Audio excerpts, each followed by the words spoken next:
तो what's up wrestle fans, welcome to wrestle X bulletin. तो guys welcome है आपका एक और नए वीडियो में। और इस वीडियो में हम लोग बात करेंगे रॉ के रिव्यू के साथ स्मैकडाउन के स्पॉयलर्स की। और खास बात यह है कि आज का रॉ का शो ऐसा था जिसमें समर स्लैम के दोनों मेन इवेंट्स के बारे में हम लोगों को पता लग गया है। तो वीडियो को एंड तक देखना, और WWE फैन हो तो आप जानते हो कि चैनल को सब्सक्राइब कर लेना है। और अब बिना देरी के स्टार्ट करते हैं रॉ का रिव्यू, जिसकी शुरुआत में नाइट ऑफ चैंपियंस की हाईलाइट दिखाई जाती है। और फिर आते हैं ओबा फेमी, जो खुद को WWE का नया किंग अनाउंस करने के बाद डेस्टिनी वगैरह की बातें करना चालू कर देते हैं। और थोड़ी देर के बाद वो मेन मुद्दे पर आते हैं, जो था दोनों चैंपियंस में से किसी एक को चूज करना। लेकिन वो किसी को भी चूज करते उसके पहले ही ब्रॉक वहां पर आ गए, जो ओबा फेमी को किंग ऑफ द रिंग बनने की बधाई देते हैं। तू शोज पर नाम लेने के लिए भी काफी माहिर है, क्योंकि मुझे पता लगा है कि तूने ब्रॉक लेसनर को कावर्ड बुलाया और तूने ब्रॉक को बिच भी बुलाया। और तू काफी अच्छे से प्रोमो भी कट कर लेता है, जो मैं नहीं कर पाता, इसीलिए मेरे साथ पॉल हेमन रहता है। लेकिन तू एक बात और समझ ले, उल्टा सीधा बोलने का रिजल्ट बीटिंग भी होती है। और इतना बोलने के बाद ही ब्रॉक अचानक से ओबा फेमी को लो ब्लो मार देते हैं और फिर F5 मार के वो वहां से जा रहे होते हैं। लेकिन तभी ओबा फेमी उठकर उन्हें एक बार फिर से बिच बुलाते हैं और बोलते हैं कि इसे समर स्लैम में एंड करते हैं। और फिर ब्रॉक उधर से जवाब देते हैं कि इस बार ये हेल इन अ सेल के अंदर होगा।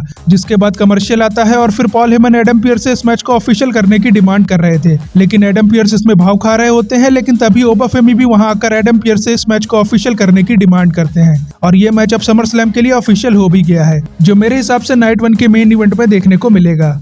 बाकी इसी बैक स्टेज सेगमेंट में पॉल हेमन और विजन का स्प्लिट भी हो गया है, क्योंकि जब पॉल हेमन एडम पियर्स से बात कर रहे थे तभी ऑस्टिन थ्योरी वहां आकर पॉल हेमन को आज अपने मैच में साथ चलने को बोलते हैं। लेकिन पॉल हेमन तो उन्हें मुंह पर ही रिजेक्ट करके वहां से चले गए, जिससे यह कंफर्म हो गया है कि पॉल हेमन अब विजन से अलग हो गए हैं।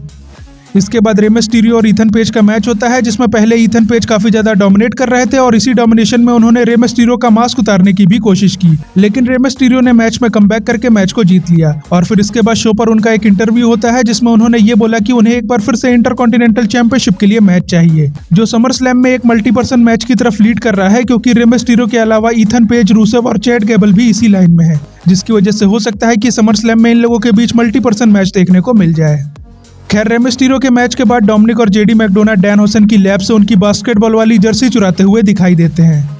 जिसके बाद जो हेनरी रिंग में आते हैं और वो new tag team champions street profits को भी अपने कॉन्सर्ट को ज्वाइन करने के लिए बोलते हैं। और प्रॉफिट्स वहां आ भी जाते हैं और ये लोग मिलकर विजन, लोगन पॉल और ऑस्टिन थ्योरी की मौज ले रहे थे। और तभी ऑस्टिन थ्योरी वहां पर आते हैं, जिन्होंने जो हेनरी को मैच के लिए चैलेंज कर दिया। और फिर ये मैच होता भी है, जिसमें जो हेनरी ने एक नए फिनिशर के साथ ऑस्टिन थ्योरी को हरा दिया। और देखकर हैरानी हुई कि आज लोगन पॉल और ब्रॉन ब्रेकर में से कोई भी ऑस्टिन थ्योरी की हेल्प करने नहीं आया, जिसकी वजह से ऐसा लग रहा है कि सेथ रॉलिंस की विक्ट्री के साथ ही विजन का दी एंड भी हो गया है। खैर, इस मैच के बाद ईओ स्काई रिंग में आती हैं, जो क्राउड के साथ अपनी विक्ट्री को सेलिब्रेट कर रही थी। लेकिन उन्हें लिव मॉर्गन ने आकर इंटरप्ट किया और वो ये धमकी देती है कि उनकी लाइफ को भी वो उसी तरह से बर्बाद कर देंगी जैसे उन्होंने स्टेफनी वॉकर और रिया रिप्ली की थी। जिसके बाद राकेल और रॉक्सेन पीछे से आकर ईओ पर अटैक करने की कोशिश करती है, लेकिन ईओ स्काई उन्हें रिंग के बाहर फेंक देती है। और उसके बाद वो लिव मॉर्गन को मारना चालू कर देती है। लेकिन जब वो मून सॉल्ट हिट करने गई, तभी राकेल और रॉक्सेन ने उनकी इंजर्ड नी पर अटैक कर दिया। और फिर तीनों ने मिलकर ईओ स्काई को बुरी तरह से मारा, जिसमें लिव मॉर्गन ने एक बार फिर से सिंगल लेग बोस्टन क्रैब को यूज किया, जो शायद से अब उनका नया फिनिशर भी बन चुका है। जिसके बाद एले नाइट और जिमी ऊसो का मैच होता है, जिसमें जे ऊसो कमेंट्री टेबल पर थे। और मैच के आखिर में एले नाइट ने जे ऊसो पर अटैक कर दिया, जिसका बदला लेने के लिए जे ऊसो मैच के बीच में एले नाइट को मारने लगे। और इसी का फायदा उठाकर आज फिर से सोलो ने जिमी ऊसो को स्पाइक हिट कर दिया, जिसके बाद एले नाइट ने भी जे ऊसो को BFT मार दिया। और ये सब देखकर ऐसा लग रहा है कि समर स्लैम में LA Knight, solo Sikoa versus Usos का टैग टीम मैच होने वाला है। फिलहाल मार खाने के बाद ऊसोस बैक स्टेज जेकब फाटू से भी मिलते हैं, जिसमें जेकब फाटू ने ये रिवील किया कि वो स्मैकडाउन पर जाके सोलो का काम तमाम करने वाले हैं। और इसी पर जे ऊसो ने भी ये बोला कि वो भी स्मैकडाउन पर आएंगे, क्योंकि सैमी को एक नए चैलेंजर की जरूरत है। जिसके बाद बैक स्टेज मैगजीन को दिखाया जाता है, जो चैट गेबल से पिछले हफ्ते के लिए सॉरी बोल रही थी। लेकिन चैट गेबल ये बोलते हैं कि जाकर अभी अपने मैच पर फोकस करो। जिसके बाद राकेल और मैगजीन का मैच होता है, जिसे राकेल जीतकर इंटरकॉन्टिनेंटल चैंपियनशिप के लिए नंबर 1 कंटेंडर बन गई। और फिर मैगजीन को बैक स्टेज ऑस्टिन थ्योरी के साथ भी दिखाया गया, जहां पर थ्योरी मैगजीन को उन्हें और चैट गेबल में से किसी एक को चुनने के लिए बोल रहे थे। जिसके बाद डैन हॉसन अपनी लैब में आते हैं, तो उन्हें सब कुछ टूटा फूटा दिखाई दे रहा था और वो सोच रहे थे कि ये सब किसने किया। और तभी लिव मॉर्गन वहां पर आई, जिन्होंने डैन हॉसन को धमकी दी कि वो जजमेंट डे के पैसे लौटा दे और उन्हें कर्ज से फ्री कर दे, नहीं तो उनके साथ अच्छा नहीं होगा।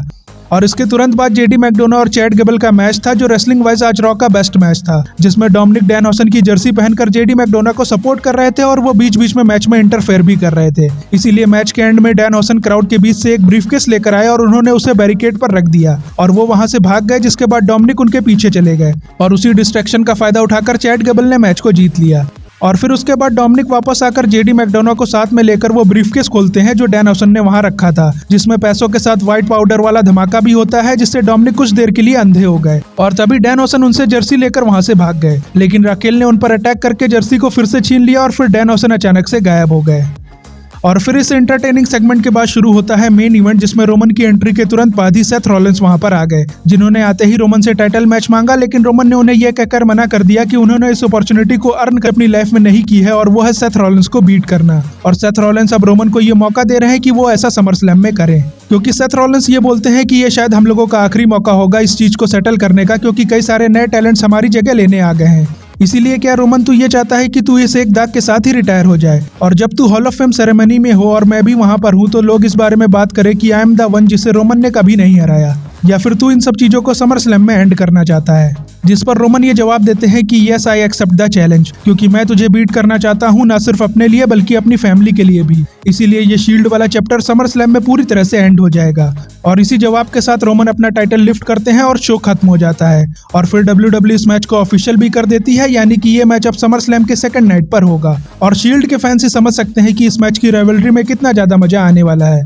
बाकी शो की बात करें तो ओपनिंग और मेन इवेंट के अलावा कुछ ज्यादा खास तो नहीं हुआ, इसीलिए शो को 10 में से 6 नंबर देना ठीक होगा। और रॉ का रिव्यू तो यहीं पर एंड होता है, बट स्मैकडाउन को भी रॉ के बाद तुरंत टेप कर लिया है, इसीलिए उसके स्पॉइलर सामने आ गए हैं, जिसे आप स्क्रीन पर देख सकते हो।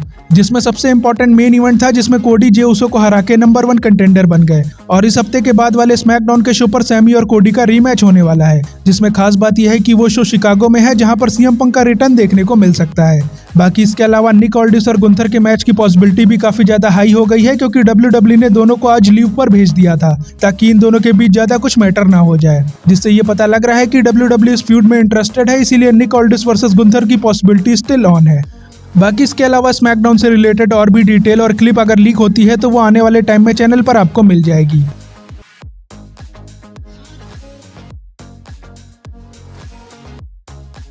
और इसी के साथ आज की वीडियो यहीं पर एंड होती है, बट जाने से पहले आप चैनल को सब्सक्राइब कर लेना और वीडियो को लाइक शेयर करना मत भूलना। और अब आपसे मिलेंगे नेक्स्ट वीडियो में, तब तक के लिए goodbye and see you soon.